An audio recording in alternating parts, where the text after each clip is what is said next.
The crew worldwide, from Cali to Twitter, real hardcore fans, boxing ass niggas, consistency cops, police the views, we'll pull up receipts for any debate you choose. Shout outs to Clan Archie for the dope production. Ring Gang stay with the best discussions. Ring Gang Radio.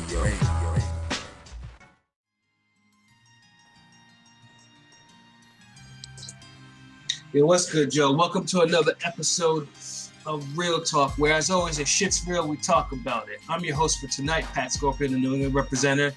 You know, as always, I got my man with me, and we'll let him introduce himself.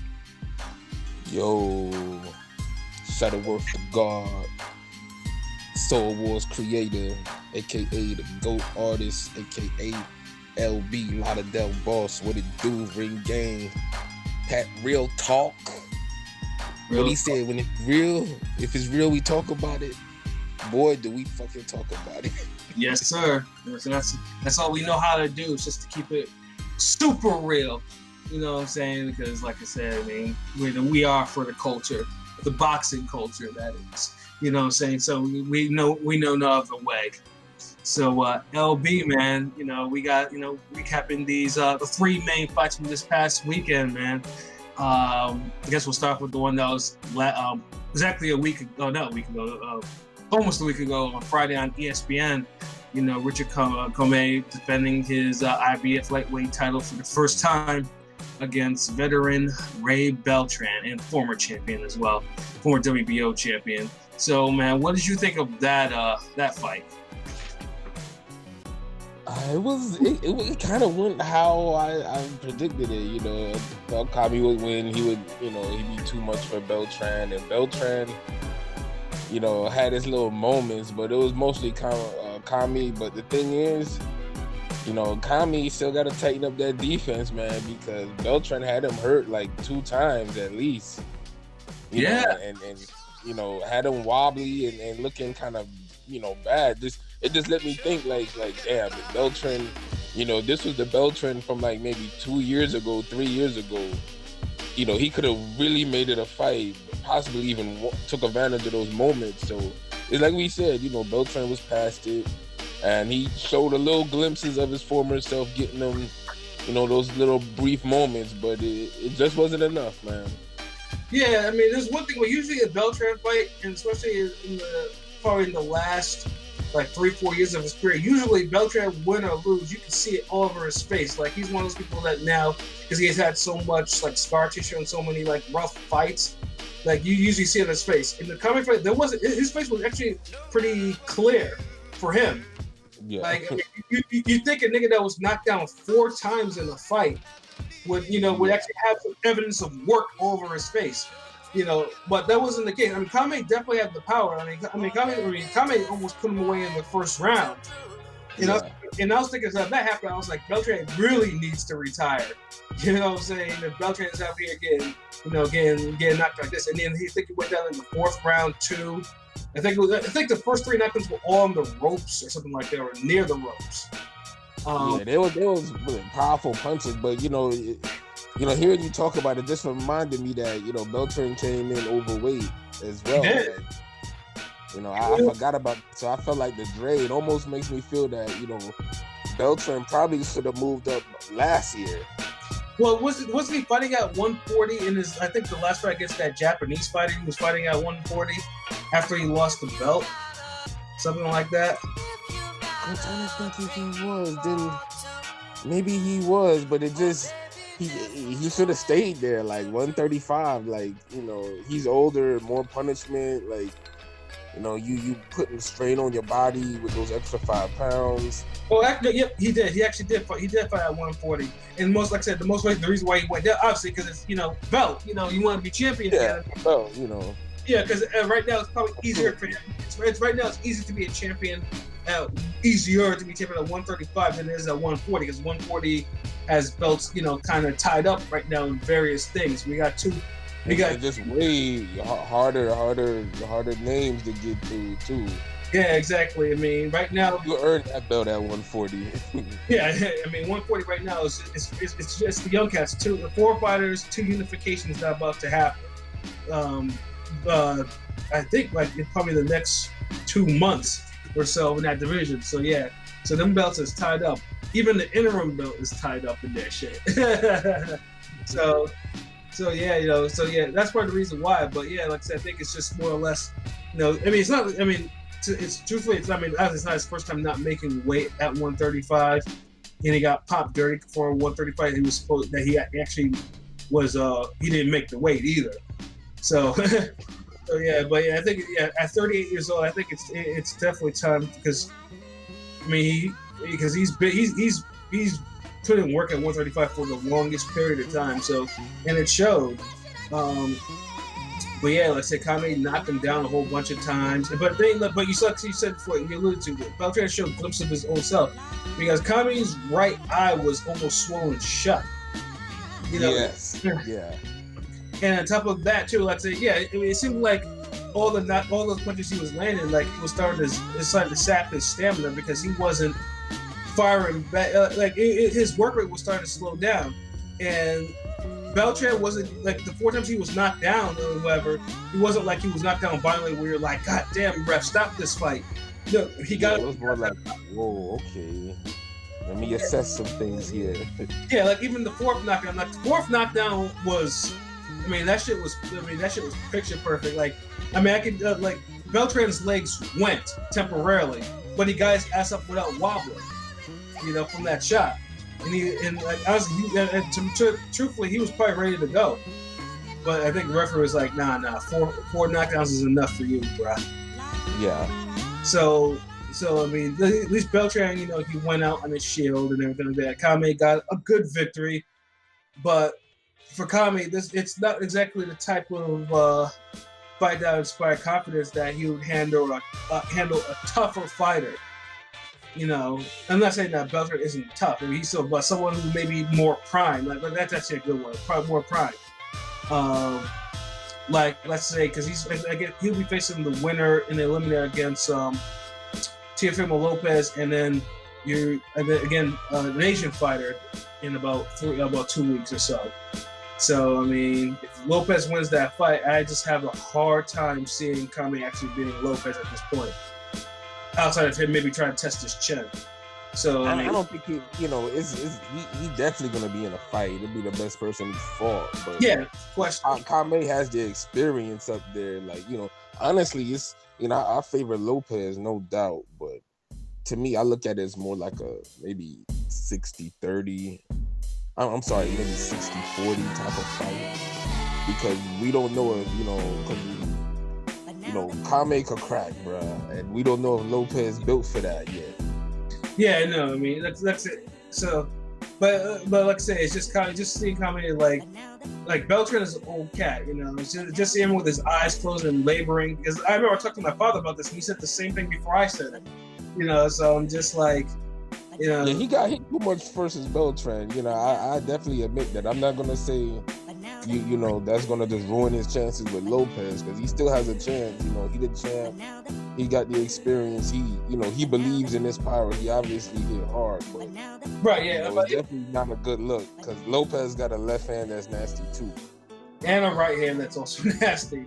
Yeah, and he's younger, and if he whacks you with one of them, then he's gonna follow up, and he got the footwork to get there and add more punches. With Beltran, he lost a few steps. So, like we said, if this was the Beltran from 3 years ago, then shit, we might have had a new champion right now. Right, he would have made shit super hot, So yeah, definitely.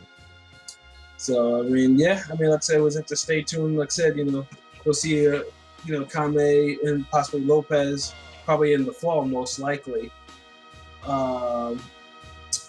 For Beltran, though, I'm thinking it's probably the end of the line for him. Like let's say he acquitted himself well. I will say that going down 4 times, he still acquitted himself well. But I think it's probably time for him to get it. I don't even think moving up. I mean, he's 38 years old and moving up to 140. It's, I just don't see a long future for him in there. Yeah. Like I personally, I think time is letting him know that that he's done. You know, he's done. He should get out while he can. Because I mean, he's physically fading. His skills are not fading, but physically he is fading. So yeah, we need, you know, Beltran just needs to retire, you know, before someone else retires him. We don't want to see that. If he's trying to get another easy win, you know, before he goes, you know, he takes that walk in the sunset, then get a little jobber fight, go out with a win if that's what you got to do, if that's your thing. But, you know, all this serious title hunting, just that time is past. Just be happy for the fact that you actually became a champion. You got there after so much fuckery and trials and tribulations, and you know, you still got to say you're a world champion. So right, exactly. It is what it is, because not a lot of people can say that. And, you know, no. The cookie crumbles, man. Oh man! And then also we had another interesting fight. Originally, it was just going to be a simple Jermall Charlo versus Brandon Adams, and that was going to be it.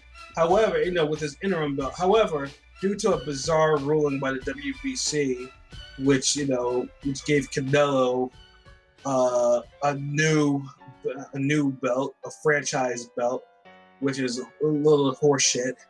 Jermall Charlo got escalated to being the WCW full middleweight champion. You know, and like I said, you know, we're veteran boxing watchers and belt, you know, familiar with belt politics. But even then, this is some absolute new shit from the WBC that we've never really encountered before. It doesn't really make a whole lot of sense. So the stakes for that fight got slightly raised in this bout, and I did not watch this fight live because I was at Andre Selected, which we'll talk about in a little bit. But I happened to catch it in the morning. After I came back, I slept for like 5 hours. One thing I will say is, I don't know if it's regression or what, but Charlo seems to be regressing a lot. Basically, Charlo looked like his brother against Harrison. He was missing a lot. Like, he was not accurate. And even more surprisingly, now I always thought that Jermall Charlo had good power. I mean, he showed it at 154. You know, personally, like, his knockout of K9 still makes me giggle to this day. Don't ask me why he does; it just does. You know, but yeah, it's just like, I mean, the Karabakh fight, you know, was, you know, you gotta raise an eyebrow because, I mean, you're thinking like, oh, okay, yeah, you know, Charlo. I mean, it was a different opponent. He was supposed to face Willie Monroe. He's a southpaw. But then, you know, the power only really played a part in the end. And then now we know that Karabakh really, you know, he gasses, you know, at that spot. We don't almost know if it was really, you know, Charlo's power, or maybe the punches had a bigger effect because, you know, Karabakh was tired in those later rounds, because we saw with the Aleem fight, you know, Aleem was beating his ass up like that too. Yeah, definitely. You know, yeah. So I agree with you questioning Charlo, you know, Jermall's power now. I agree with you. Yeah, and which brings us to Brandon Adams. Brandon Adams has been KO'd before. I mean, he was KO'd, I think, against John Thompson, someone who I think he actually faced in the Contender at some point. You know, but I saw him, he was KO'd in like 2. So I'm thinking to myself, John Thompson is one who can KO him. Surely Jermall Charlo can do it. But like I said, Thompson has a similar style, like that stand-up boxer puncher. Like, he caught him good. Like, so yeah, you ain't say no lie, bro. Yeah, it's just like, I mean, on top of that too, what's even more surprising was Brandon Adams took them shots. Like, Charlo landed some uppercuts on him, and Adams took him. Like, he wasn't wobbled. He didn't do a funny dance. He wasn't on Queer Street. Like, he took them and moved forward. Like, you know, let them shit to effect. Like, he did that stupid head shimmy, like, every single time, and then he came forward on him, and he was landing overhand rights, which was another thing. Like, the defense was not there for Charlo. Like, he was just more or less, he was just he was throwing and just fighting harder, and then he didn't make no adjustments. And Adams for the most part, the reason why he probably lost the fight because he got outworked. That's pretty much there, But he didn't hurt the guy. And Adams was tagging him too clean for my actual liking. With them overhand rights all night, he was landing them shoots. Exactly. I know, and it's just like when you just have the question. And also, too, I thought the scores were kind of bullshit because I thought at least Adams won at least a good 4 rounds in that fight. Some of them, I think they had like almost a straight wash for this guy. Honestly, I don't think Brandon Adams. This is the thing. It's like he kept getting outworked in the rounds. Maybe I think he won 2 rounds, but 4 rounds is a bit much.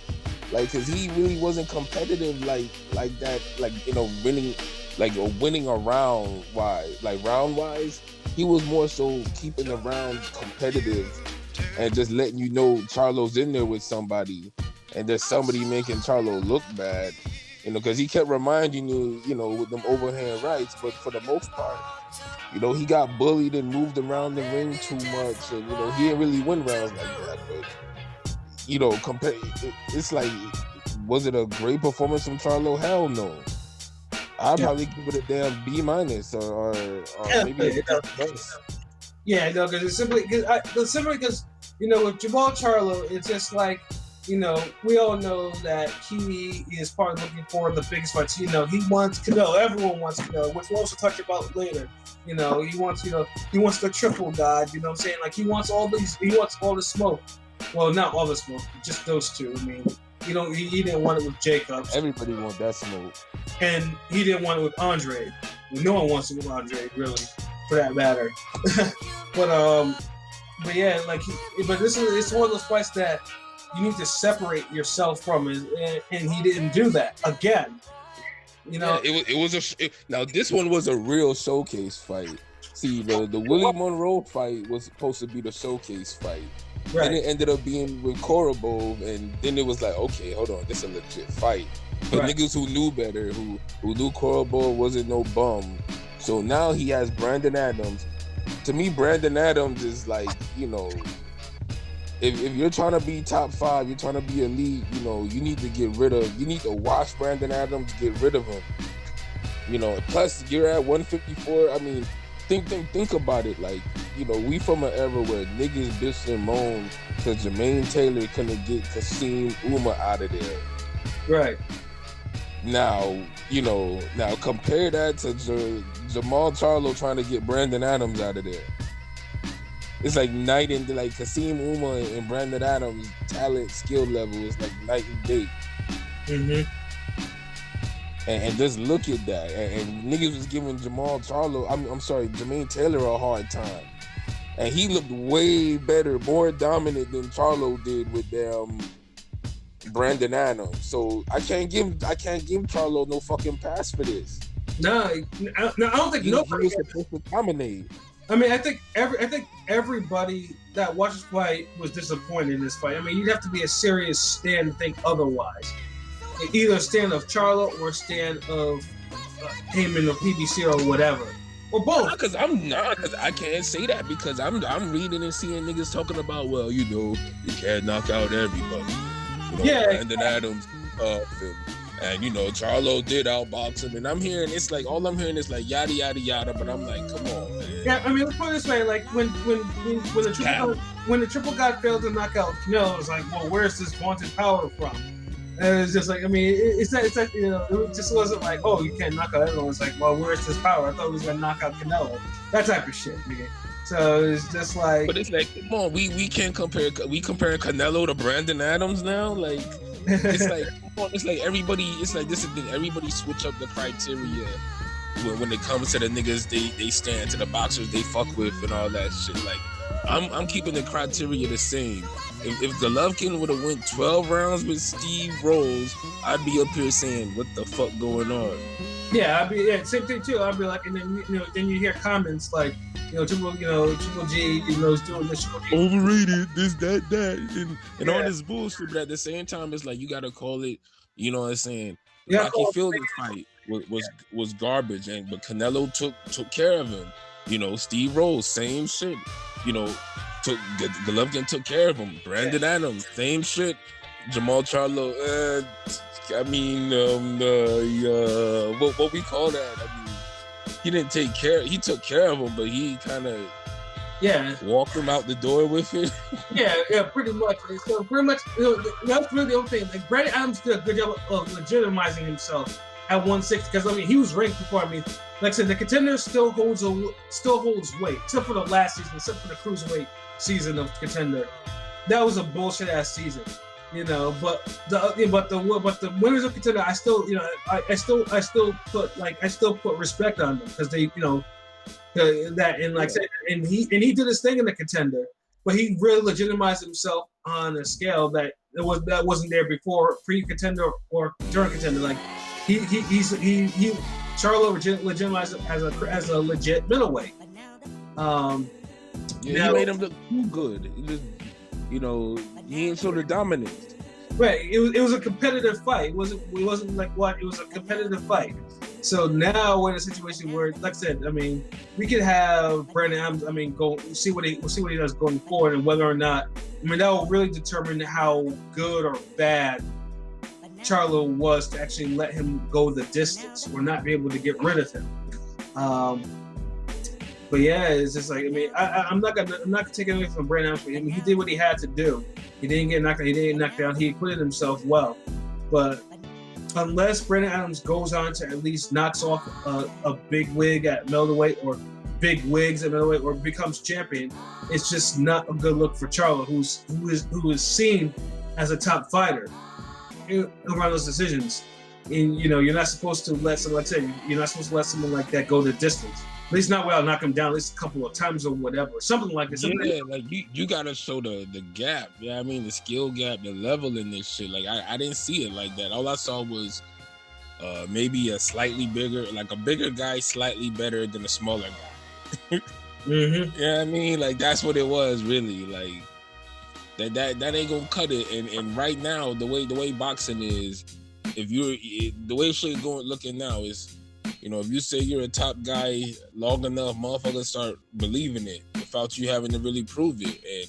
And I feel like that's what's been happening with the Charlos right now. Like, you know, and they're in a little funk right now. They can't, you know, they can't get these bigger profile fights, or when they get higher profile fights, they fumble this shit. Well, I would say Jermall Charlo. Jermall a little different. You know, he got robbed, but you know, if he would have had a much better performance, maybe that robbery wouldn't have taken place. Right. You know. So I look at it as well, and this is the thing. You know, Tony Harrison was a fucking showcase fight for this man as well. Right. So it's like there's no excuse. Like, you know, if y'all niggas saying y'all good enough to fight the the Canelos and the Golovkins, and y'all on that level, then goddamn it, y'all niggas gotta start looking that way. Right. Y'all not looking the part. Like, this is the thing. Like, Teofimo Lopez is saying like, oh man, I could beat Lomachenko, I could do this, I could do that, I beat this nigga ass, da da da da. But then he go out there and the level of competition he fighting, you know, that's near his ability, everything so far, he's going out and making you think he could really put hands on Loma because he's bodying dudes. Exactly. You know what I'm saying? You gotta make the case for that shit. Like, a lot of these niggas ain't making no case, but they want the big fight. Like right now, Charlo needs to be trying to get a fight with fucking one of these other higher level middleweights. You know, shit. Even running back with Korobov right now would be better than that. Be better than nothing. Yeah, I think everyone wants to run back with Korobov right now. I think that's like the one fight.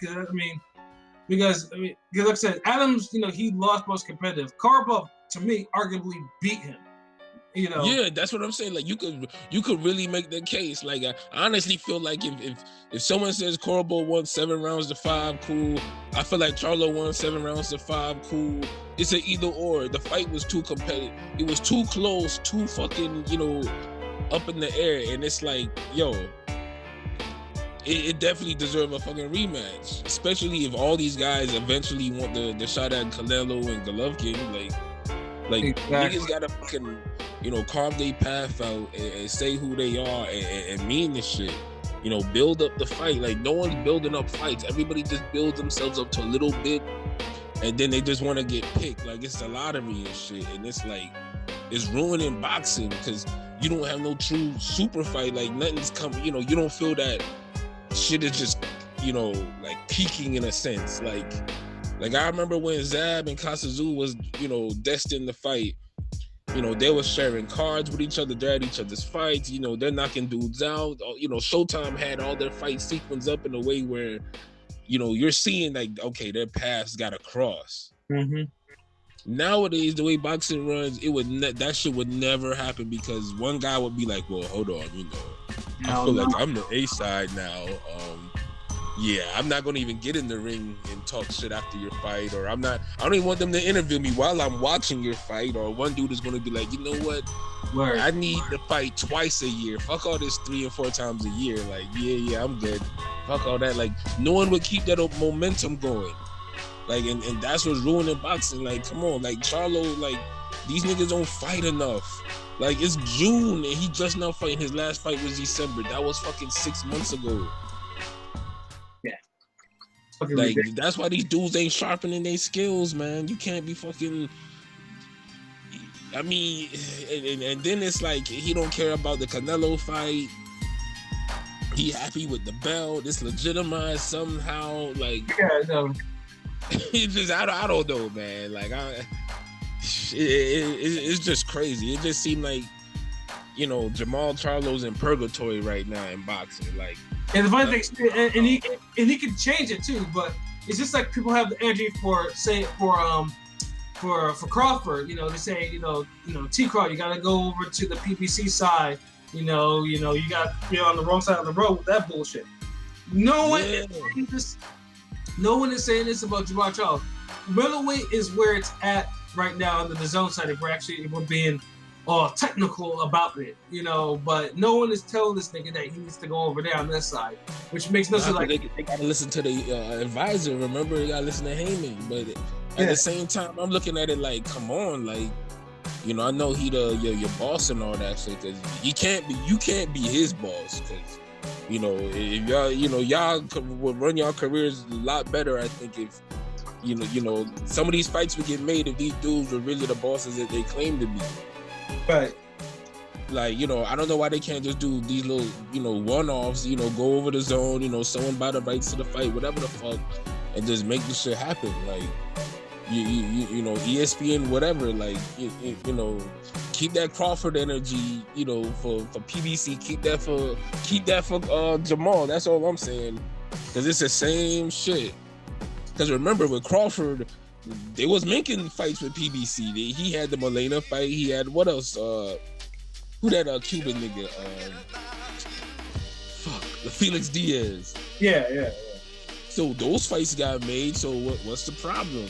So we know, you know, they can make fights with each other. It's just not the bigger fight. So there's always some hang up. With Charlo, it just seemed like that's what it's gonna be. Like y'all gotta do something, you know. He got to fight again twice this year to me. Like, fight Korobov and then somebody else. Like, right.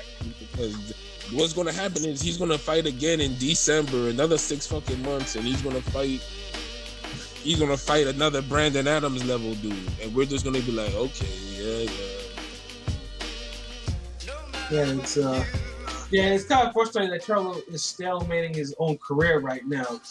You know, doesn't seem to, and I mean, if he was dominant, it would just be like, okay, yes, move over. But he's not looking good on the side, on the people he's facing. He's not looking good, and then we and on top of that, so I mean, bro, you'll see.